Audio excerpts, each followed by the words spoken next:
Let's go to Melbourne now and catch up with the state political reporter for the Australian newspaper, Ms Baxendale. We've seen some of your work in the introduction there, Rachel. I want to come to today's developments in a moment. But first up, that exchange we showed our viewers of you and the Premier yesterday, where he says concerns about these basic liberties and the common sense of not having to wear a mask when you're wandering around on your own in a park. He says that's esoteric. Does he not have any comprehension of the very real-life burdens that he's inflicting upon Victorians? It would certainly seem that way. I really don't think that hundreds of thousands of people in regional Victoria, and we have to remember we've got 6 cases left that we know about, and hopefully it is only 6 active cases left in regional Victoria.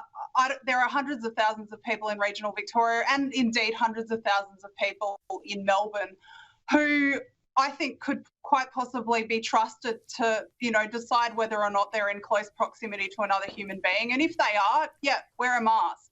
But if they're not, if they're fishing by themselves or going for a walk by themselves, I think it's draconian and unnecessary for them to be asked to wear masks.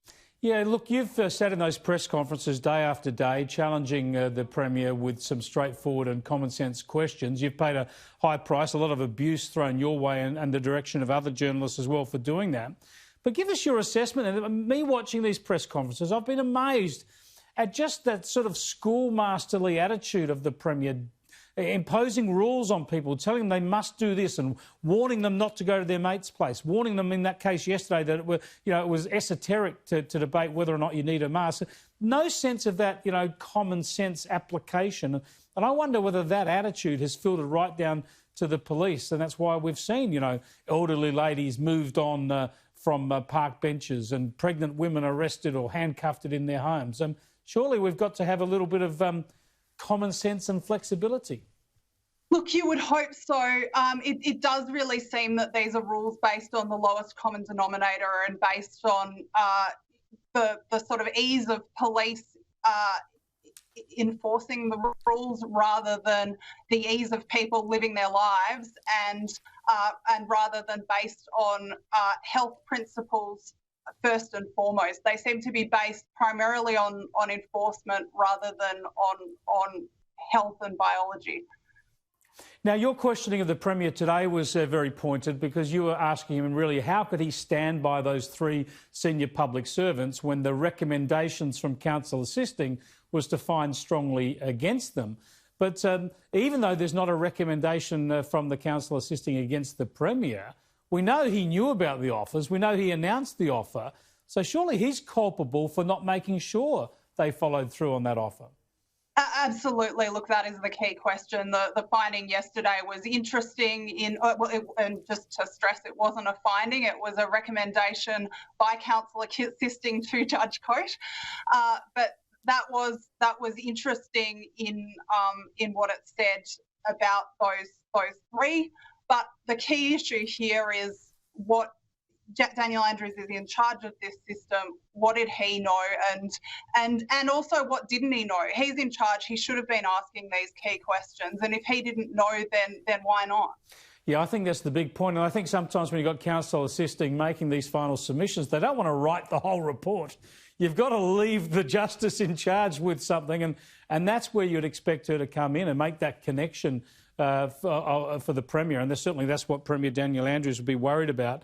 How do you think it will play out, or how do you know it's played out today already, with 2 senior federal ministers, both happen to be Victorians, of course, Treasurer Josh Frydenberg and the Health Minister Greg Hunt, really very openly and emphatically calling on the Premier to speeden up with his easing of restrictions?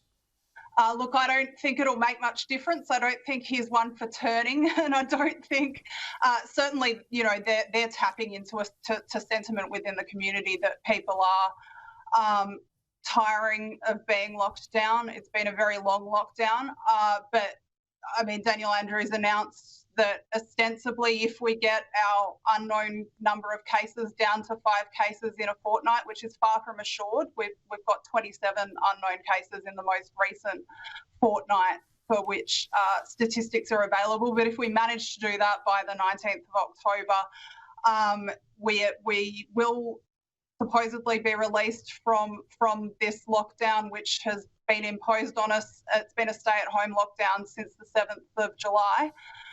And I guess that's really the next thing. And I'm sorry, I've lost my train of thought. No, I just wanted to finish up anyway, Rachel. Just the curfew's been off for a couple of nights now. Has there been any noticeable difference, or is it like a number of Victorians have told me, well, there's nothing much open, so the curfew being lifted at 9 o'clock doesn't make much difference to them?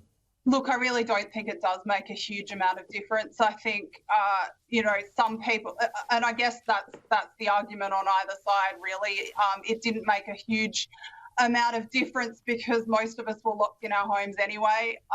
And I haven't noticed a huge, I sort of sometimes finish work after curfew and I'm driving home after curfew.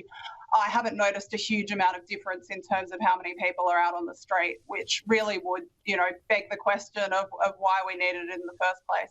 Rachel, thanks so much for joining us. Appreciate it. Thanks, Chris. Rachel Baxendale, who's a must-read in the Oz, and she's a must-watch as we broadcast those press conferences every day. But just even hearing that sentence from her, I often drive home after curfew.